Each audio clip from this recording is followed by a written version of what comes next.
అందరికీ నమస్తే. నేను మాధురి. మేము తోటకెళ్ళేసరికి సాయంకాలం అయిపోయింది. బాగా చీకటి పడిపోయిందనమాట.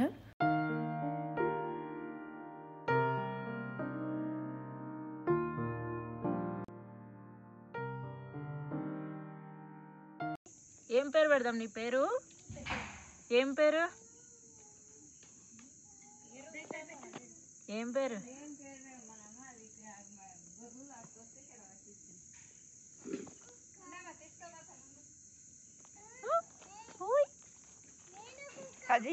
మనుషులు కనబడకపోతే ఉరుకులాడుతుంది. ఈ చిన్న కుక్క పిల్ల ఎక్కడి నుంచి వచ్చిందో తెలీదు. శ్రీనివాస్ వాళ్ళ పొలం దగ్గర గొర్రెలు కాసుకునే అతనికి ఈ కుక్క పిల్ల దొరికిందంట. అయితే శ్రీనివాస్ తీసుకొచ్చి మాకు ఇచ్చాడు. హలో, చూడు ఇది ఎట్లా తప్పిపోయి వచ్చిందో ఏంటో మాకేం తెలియదు, కానీ ఆ గొర్రెలు కాసుకునే అతనికి మాత్రం దొరికింది. మా దగ్గరికి తీసుకొచ్చిండ్రు అనమాట.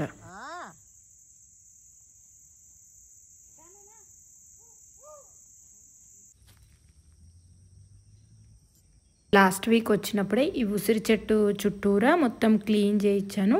ధనియాలు కూడా చల్లుకున్నాం కొత్తిమీర కోసం. అక్కడక్కడ వెల్లుల్లిపాయలు కూడా పెట్టుకున్నాం. ఇంకా మనకి నీట్గా కూడా ఉంటుంది, కొత్తిమీర కూడా వస్తుంది. మనకు ఉసిరి చెట్టు కింద పూజ చేసుకోవడానికి కూడా బాగుంటుంది కదా అని చెప్పి ఇట్లా కిచెన్ బ్యాక్ సైడ్ అంతా క్లీన్ చేయించాను. ఇంకా కొత్తిమీర అయితే బయటికి రాలేదు. మినిమం 1 వీక్ అయితే పడుతుంది, కానీ ఈసారి అయితే ఇంకా 1 వీక్ అయినా కూడా రాలేదు. మేబీ 10 రోజులు పట్టొచ్చు.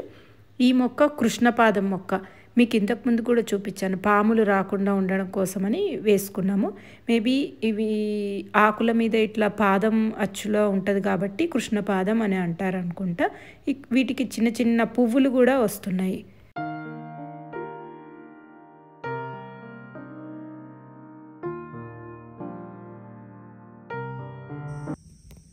మా ఇంటి ముందు గులాబీ మొక్క, తర్వాత రైడర్ ఫ్లవర్ 2 ఉండేవి కదా. లాస్ట్ వీక్ వచ్చిన వర్షానికి అవి అన్నీ కిందికి ఒరిగిపోయాయని చెప్పేసి మొత్తం కట్ చేశాడు. అసలు రాగానే ఎంత బాధ అనిపించిందో నాకు అట్లా కట్ చేయడం. పువ్వులు వస్తాయా రావా ఇంకా తెలీదు. మేము ఇల్లు క్లీన్ చేద్దామని చెప్పేసి మొత్తం అన్ని డోర్స్ అన్నీ ఓపెన్ చేసి క్లీన్ చేస్తుంటే ఇట్లా స్పైడర్ వెబ్స్ ఇట్లా కనిపించినాయి. మా ఇంట్లో యాక్చువల్గా సత్యనారాయణ స్వామి వ్రతం ఉండింది. పౌర్ణమి రోజు మాకు నోములు ఉంటాయన్నమాట. నోములు ప్లస్ సత్యనారాయణ స్వామి వ్రతం 2 చేస్తాము. దానికోసమని ఇల్లంతా క్లీన్ చేసుకుంటున్నాము.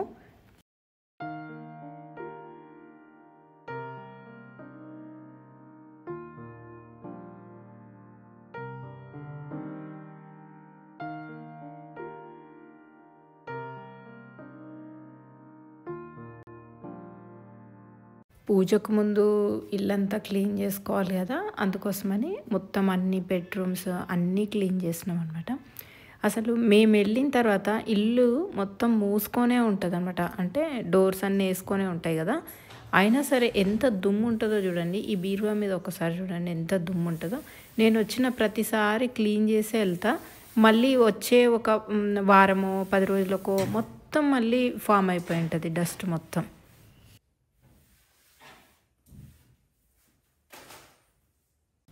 ఇక్కడ తోటలో మేము అసలు టీవీ పెట్టుకోకూడదని అనుకున్నాం. కాకపోతే నేనంటే పని చేస్తూ ఉంటా కాబట్టి నాకు బాగా టైంపాస్ అయిపోతుంది. లక్ష్మీనారాయణకి ఏంటంటే ఎక్కువసార్లు ఇంకా ఇంట్లోనే కూర్చొని ఉంటాడు కాబట్టి తనకు టైంపాస్ కాదని చెప్పి తను ఎక్కువ క్రికెట్ మ్యాచ్ ఎక్కువ చూస్తాడనమాట.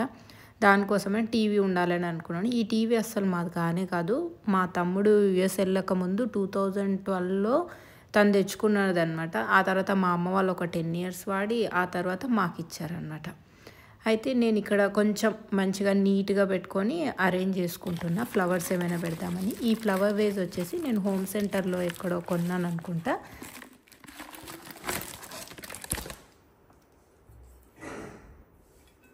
ఇది కొని 6 months అయిపోతుంది. అసలు ఓపెన్ చేయడానికి టైమే లేదు. కనీసం ఒక చిన్న ఫంక్షన్ ఉంది కదా, వ్రతం అప్పుడైనా దీంట్లో కొంచెం వాటర్ వేసి పువ్వులు పెడదామని తీసాను. ఈ హెలికోనియా ప్లాంట్ని నేను ఎప్పుడైనా వేజెస్లో వాటర్ ఫిల్ చేసుకొని పువ్వులు ఇంట్లో పెట్టుకోవడానికే నేను ఇవి వేసుకున్నాను అనమాట. ఈ ఫ్లవర్స్ అయితే ఎంత అందంగా ఉంటాయో అసలు 1 week అయినా పువ్వులు అనేవి వాడేపోవు అనమాట. నాకేంటంటే ఈ హెలికోనియా ఫ్లవర్స్లో ఎన్ని కలర్స్ ఉంటాయో అన్ని కలర్స్ ఫామ్లో వేయాలన్నది నాకు ఒక కోరిక. ఇక్కడ మాత్రం ఒక రెండు కలర్స్ ఉన్నాయి. యెల్లో తర్వాత ఒక రెడ్ ఉంది. రెడ్ ఎక్కువగా రావట్లేదు. 1 ఆర్ 2 ఫ్లవర్స్ అయితే ఉంటాయి గానీ ఎక్కువ ఉండవు. ఈ ఆరెంజ్ ఉన్నంత ఎక్కువగా అవి ఉండవన్నమాట. ఎంత అందంగా ఉంటాయో అసలు. మా ఇంటికి వచ్చిన వాళ్ళంతా ఆ ఫ్లవర్స్ చూసి ఇవి ప్లాస్టిక్‌వా అని అడిగారు. కాకపోతే అవి ఒరిజినల్ అంటే నిజంగా అందరూ నమ్మలేకపోయారు. అంత అందంగా ఉంటాయన్నమాట ఇవి.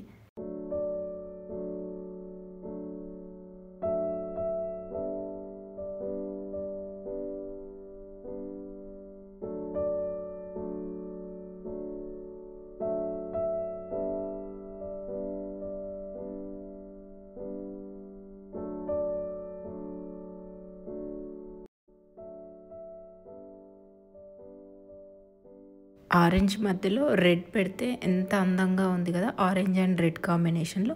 దీంట్లో పర్పుల్ కూడా ఉంటది. ఆ పర్పుల్ కూడా తీసుకోవాలి. కానీ నాకు దొరకట్లేదు. ఈ టీవీ స్టాండ్ కూడా మాకు వెల్డర్ వస్తాడనమాట. ఆ అబ్బాయే చేసిచ్చాడు. చిన్న ప్లైవుడ్ షీట్స్ ఉంటే ఆ ప్లైవుడ్ షీట్స్ కొద్దిగా మిగిలిపోయిన ఐరన్ రాడ్స్ ఉంటే వెల్డింగ్ చేసి ఇచ్చాడు. నేను ఎన్ని రోజుల నుంచో ఈ కలర్ అయితే మార్చేద్దాం, వైట్ మార్చుకుందామని నేను పెయింట్ కూడా తెచ్చుకున్నాను. కాకపోతే ఆ పెయింట్ వేయడానికి నాకు అసలు టైమే కుదరట్లేదు. అయ్యి ఎందుకు ఈ బ్లూ కలిపినదే ఉంటది. మంచి తెల్ల ఉంటే బాగుంటది. తెల్లగానే అవుతుంది. ఇది యాడ కలర్ వస్తుంది లేదు మేడం. తెల్ల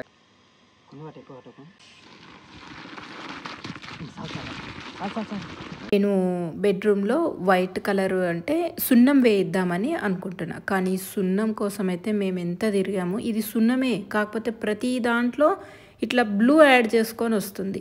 వైట్ సున్నం అనేదే దొరకట్లేదు. ఎన్ని షాపులు ఎతికామో ఎక్కడ దొరకలేదు అక్కడైతే ఆ ఊర్లో.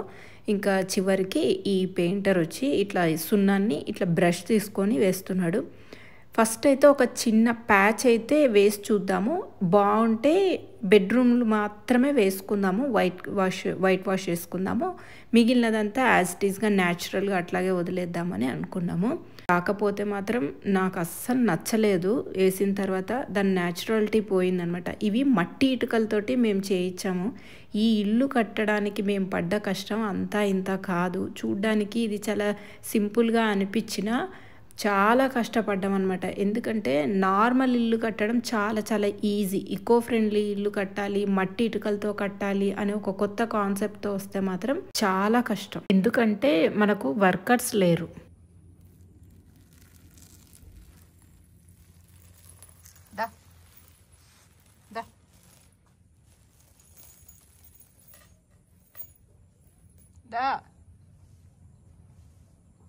మాకు ఏం పేరు పెట్టాలో తెలీదు. మేము ఎక్కువ దీంతోనే టైం పాస్ చేస్తున్నాము. మట్టిలో తిరిగేసి వస్తున్నావు అంతా.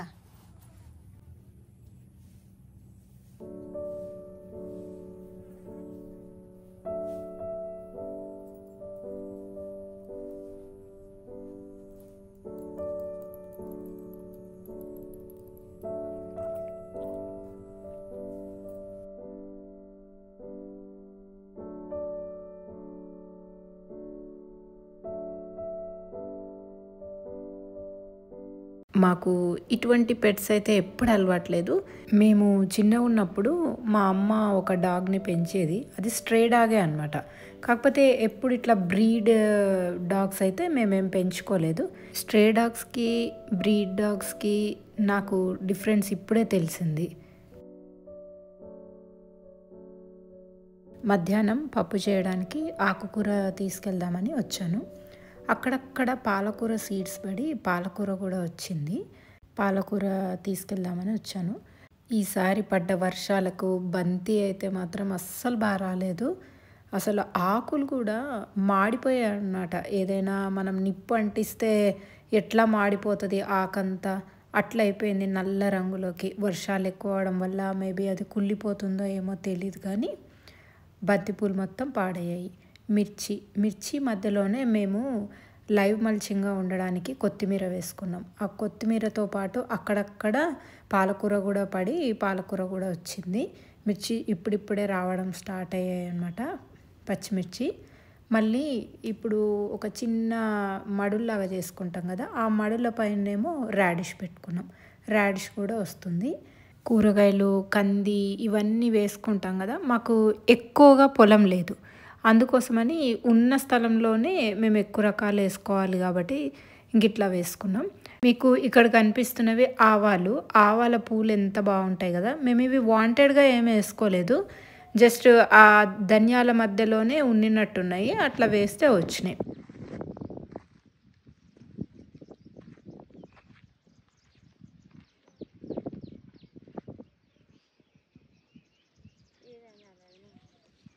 కాశీ టమాటానేమో ఇట్లా కర్రలు కట్టి పెట్టమని చెప్పాననమాట. టమాటాలు మొత్తం చెట్లన్నీ టమాటా మొక్కలు కింద పడిపోతున్నాయని. కాకపోతే కర్ర అనేది పెద్ద కర్ర తీసుకోలేదు. తర్వాత తాళ్ళు కూడా సరిగ్గా కట్టనందుకు మళ్ళీ కింద పడిపోతున్నాయి. అవి లేపి మళ్ళీ కట్టించాలి.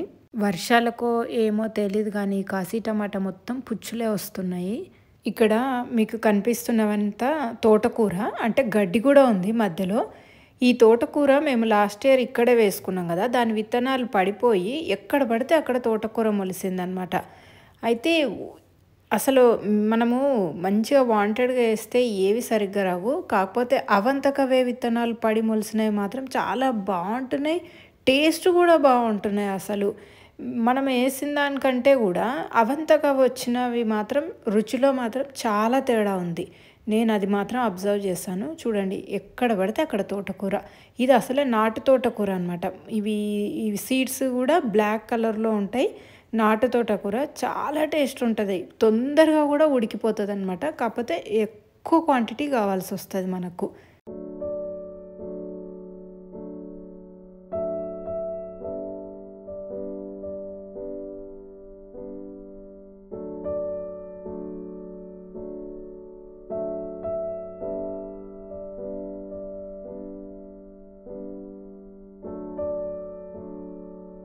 విత్తనాలు పడి మొలిసింది కాబట్టి ఎక్కడ పడితే అక్కడ ఉన్నాయి. మనకు ఒక పద్ధతిగా ఉంటే మనము నీట్‌గా కట్ చేసుకోవడానికి ఉండేది. మనం వెతుక్కుంటూ తెంపుకోవాల్సి ఉంటదనమాట.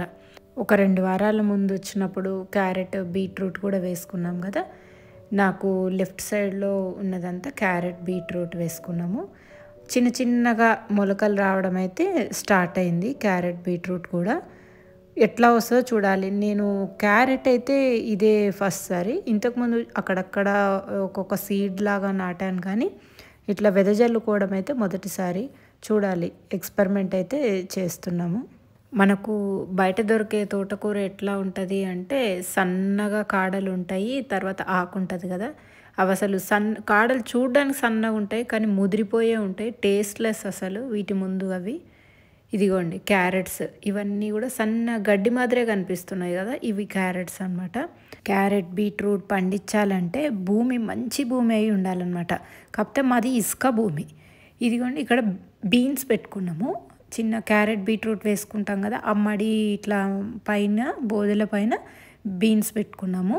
అక్కడక్కడ రాడిష్ కూడా పెట్టుకున్నాం అనమాట. గ్యాప్ లేకుండా ఏదో ఒకటి పెట్టుకుంటూ వచ్చాడు గోవింద్.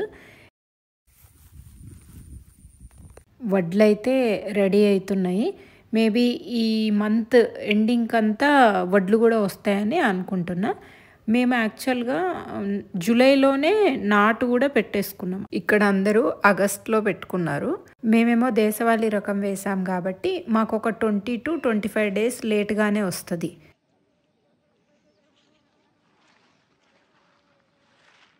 ఒకవైపు వస్తున్న కందికేమో గింజ బాగానే ఉంది. ఇంకా కింది వైపు ఉన్న కందికేమో పుచ్చు బాగా ఉంది. ఈ 1 month కాపాడితే బాగుంటుంది. కాకపోతే నేను ఈసారి ఫామ్కి వెళ్ళి 5 రోజులు ఉన్నాను. కాకపోతే 5 రోజులలో ఒక్కరోజు కూడా స్ప్రే చేయడం అవ్వలేదు. ఎందుకంటే ఒకరోజు వర్షం పడుతుంది, లేదంటే వేరే పనులు ఉంటున్నాయి. ఇట్లాగే అయిపోయింది. కంది చేనులో నేను నడిచి వచ్చేసరికి నా బట్టలకే ఎన్ని ముళ్ళులు ఉన్నాయో చూడండి. మనం ఇంకా చెప్పులు లేకుండా నడిస్తే ఇంకా మన పని అయిపోతుంది అనమాట. బట్టలకి, తర్వాత చేతులకి, కాళ్ళకి అన్నీ గీసుకుపోతుంటాయి అనమాట. ఇదిగోండి నా చేతికి కూడా అంటుకుంది ముళ్ళు. ఉత్తరేణి మొక్కలు ఉంటాయి కదా మా చేనులో, అవి కూడా బాగుంటాయి అనమాట. మనం నడుస్తున్నప్పుడు కాళ్ళకంతా గీసుకుపోయి రక్తం వస్తుంటుంది. మనకు అప్పుడు తెలీదు. తర్వాత చూసుకుంటే మంట ముడుతుంటే అప్పుడు తెలుస్తుంది అనమాట, ఇవి గీసుకుపోయాయా అని.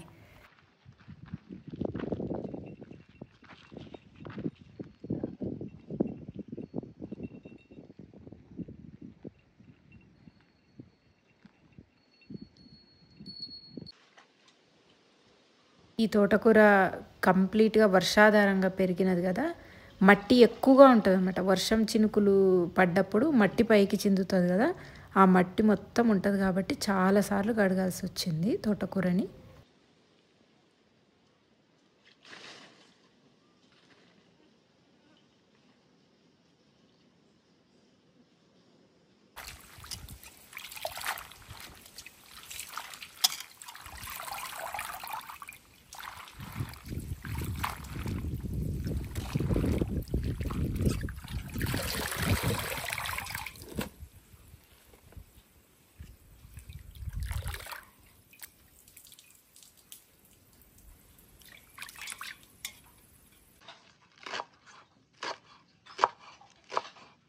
మనకు తోటకూర తీసుకోవడం వల్ల ఐరన్ డెఫిషియన్సీ అనేది తగ్గుతుందని అందరికీ తెలిసిందే. ప్రతిరోజు ఏదో ఒక ఆకుకూర తీసుకోవడం మంచిదని అందరికీ తెలిసిందే. నాటు తోటకూర కట్ చేస్తుంటే మనకు చాలా సాఫ్ట్గా ఉంటుంది అనమాట. కానీ హైబ్రిడ్ తోటకూర కట్ చేస్తున్నప్పుడు మనము ఎంత రఫ్గా ఉంటుందో అసలు ముదురుగా అనిపిస్తుంది. చాలా డిఫరెన్స్ ఉంటుంది టేస్ట్లో అయితే హైబ్రిడ్ దానికి నాటు తోటకూరకైతే.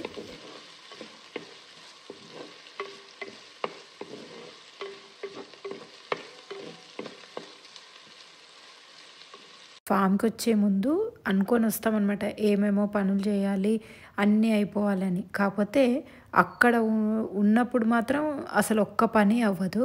మేము స్ప్రే చేద్దామని చెప్పి అనుకున్న వెంటనే వర్షం పడడం అవుతుంది. ఇట్లాగే అయ్యింది.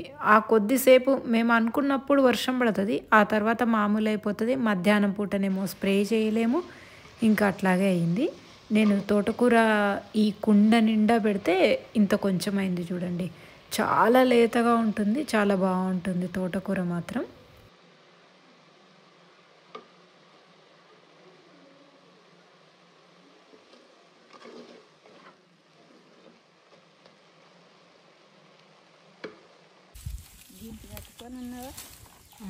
దీన్ని పైనుంచి ఇది కింద ఉంటాయి.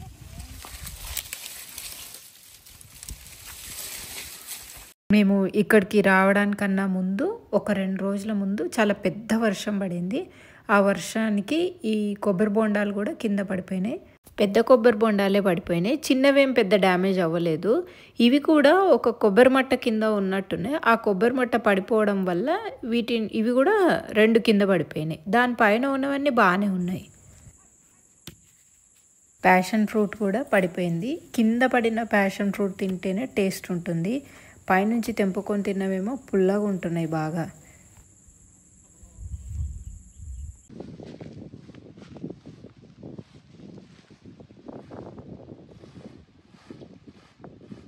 మేము ఈ తోట కొన్నప్పుడు ఈ వేప చెట్టు చాలా చిన్న మొక్క అన్నమాట. చిన్నదంటే కొద్దిగా, మరి ఇంత పెద్ద మొక్క అయితే కాదు. ఆ వేప చెట్టు చుట్టూరనే మేము ఇంత పెద్ద అరుగు కట్టించుకున్నాం. ఏదైనా చెట్లకి తెగుళ్ళు కానీ రోగాలు వస్తే వేపాకులను దంచి స్ప్రే చేస్తాం. కానీ ఈ మధ్యలో ఏమైపోయిందో తెలీదు, వేపాకులు మొత్తం రాలిపోతున్నాయి, ఎప్పుడు తెగుళ్ళే ఉంటున్నాయి అన్నమాట. ఈ కరోనా తర్వాత ఈ వేప చెట్లకు ఏమైపోయిందో తెలీదు, అప్పటి నుంచి వేపాకులకు తెగులు రావడం, రాలిపోవడం. ఈ వేపాకునంతా కూడా మేము ఏం చేస్తున్నామంటే కలెక్ట్ చేసి పెట్టుకుంటాము. బ్యాగ్స్లోకి కలెక్ట్ చేసుకొని చెట్ల మొదళ్ళల్లో వేసుకుంటాం అన్నమాట. మేము అక్కడక్కడ పడిపోయిన ఇవి ప్లాస్టిక్ ఉంటాయి కదా, అన్నీ ఏరేస్తున్నాం అన్నమాట. నేను పార్వతమ్మ ఇద్దరం కలిసి. నిజానికి మనుషులు ఎక్కడైతే ఉంటామో అక్కడ చెత్త పేరుకపోతుంది అన్నది మాట మాత్రం నిజం. అసలు ఇక్కడికి డస్ట్బిన్ కలెక్ట్ చేసుకోవడానికి ఎవరు రారు. ప్లాస్టిక్ అన్నీ ఎంత మనము చేసినా, ఎంత బ్యాగ్లలో పెట్టి నేను హైదరాబాద్ తీసుకుపోతున్నాను అన్నమాట. నేను సన్న పెడితే దీంట్లోకి వెళ్ళి పాములు కూడా జరిగిపోతాయి.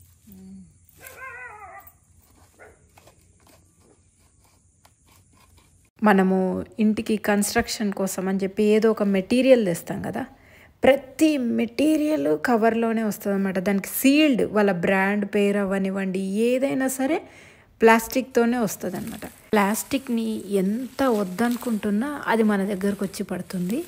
అసలు అదొక పెద్ద భూతం లాగానే తయారైందని చెప్పాలి నిజంగా. నేను పార్వతమ్మ కలిసి కలుపంతా తీసేసుకుంటున్నాము. ఆ కలుపు తీసేస్తుంటే మట్టి చూడండి ఎంత మంచిగా అనిపిస్తుందో. కలుపు కూడా పైన మల్చింగ్ లాగా ఉపయోగపడుతుంది. కాకపోతే ఈ మధ్యలో వచ్చిన చిన్న చిన్న కలుపు మొక్కలకి ఏంటంటే చిన్న చిన్న ముళ్ళు ఉంటున్నాయి. మరి వ్రతం కోసం మా చుట్టాలను పిలిచానని చెప్పాను కదా, వాళ్ళు వచ్చినప్పుడు చిన్న చిన్న పిల్లలు ఉంటారు. వాళ్ళు నడిచినప్పుడు ఒకవేళ చెప్పులు లేకుండా నడిచినప్పుడు ముళ్ళు అవి కుచ్చుకుంటాయని చెప్పి కలుపు తీసేసి కొంచెం రాళ్ళు కూడా పైకి తేలినవన్నీ కొద్దిగా తీసేసి నీట్గా ఊడ్చుకున్నాము. మనుషులుంటే ఒక పక్క క్లీన్గా పెట్టుకుంటున్నాము, అన్నీ బాగానే ఉంటుంది. కానీ మనం ఏదో ఒకటి కొంటాం కదా, టీ పౌడరో కాఫీ పౌడరో ఏదో ఒక ప్లాస్టిక్ అయితే మాత్రం వచ్చి పడుతుంది. నేను అక్కడికి ఏవైతే ప్లాస్టిక్ కవర్స్ ఉంటాయో అవన్నిటిని కూడా మళ్ళీ ఒక కవర్లో మళ్ళీ ప్యాక్ చేసి హైదరాబాద్ తీసుకెళ్ళి మళ్ళీ డస్ట్బిన్లో వేస్తున్నాను అనమాట. అంత కష్టపడాల్సి వస్తుంది. లేదంటే పొలం మొత్తం ఎక్కడొకక్కడ ప్లాస్టిక్ మయమైపోతుంది.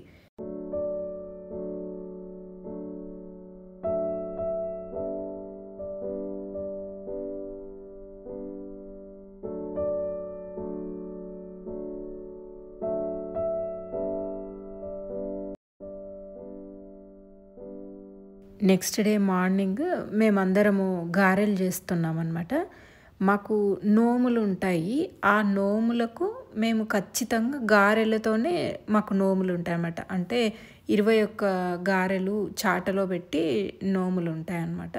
గారెలు అంటే హాట్ కాదు, స్వీట్ అనమాట. బియ్యపిండి తర్వాత బెల్లము అవి పాకం బట్టి చేస్తాం కదా, అదే అనమాట. మేము వాటిని గారెలు అని అంటాము.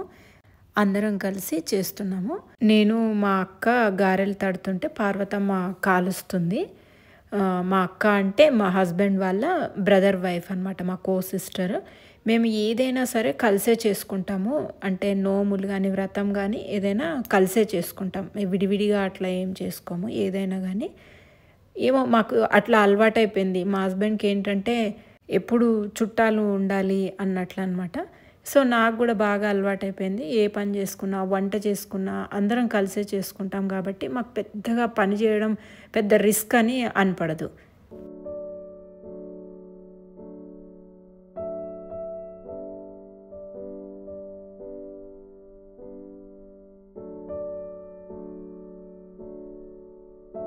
అట్లా వేప చెట్టు కింద తర్వాత కట్టెలు పొయ్యి పెట్టుకొని అందరం మాట్లాడుకుంటూ నవ్వుతూ పని చేస్తుంటే ఎంత పని చేసినా కూడా అసలు పని చేసినట్టే అనిపడదు. చాలా సంతోషంగా అనిపిస్తుంది అన్నమాట చుట్టాలందరూ వచ్చినప్పుడు అట్లా చేసుకుంటే.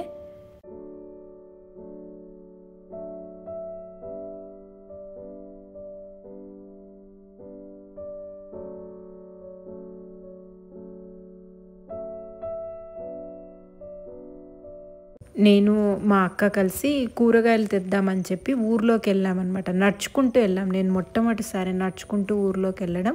వెళ్తూ ఉంటే వరి పొలాన్ని చూడండి, అడవి పందులు ఎట్లా పాడు చేశాయి. ఎంత బాధ అనిపిస్తుంది అంటే రైతులు ఎంత కష్టపడ్డప్పటికీ ఈ ప్రకృతి వైపరీత్యాలు కావచ్చు, తర్వాత జంతువుల నుండి కావచ్చు, పక్షుల నుండి కావచ్చు, అన్నిటి నుంచి వాళ్ళకైతే కష్టమైతే ఉంటుంది.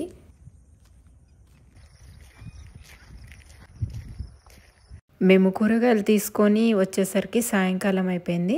వచ్చిన తర్వాత ఒకసారి ఇట్లా ఆవులను చూస్తూ ఉంటే ఆవుల మెడకు గంటలు కడతాం కదా, అవన్నీ టైట్ అయిపోయినాయి. అవన్నీ ఇప్పేసి కొత్త వెన్న కట్టాలి, లేదంటే లూజ్ చేద్దామని చెప్పి గోవింద్ అన్నీ తీస్తున్నాడు. ఆవులు తర్వాత ఎద్దులు పెద్దగా అయిపోతున్నాయి కదా, అందుకోసమని తాళ్ళు కూడా టైట్ అయిపోతుంటాయి. అప్పుడప్పుడు ఒక 6 నెలలకో 8 నెలలకో అట్లా చూసుకుంటూ ఉండాలన్నమాట. వాటి గొంతు సైజు కూడా పెద్దగా అయిపోతుంటుంది కదా.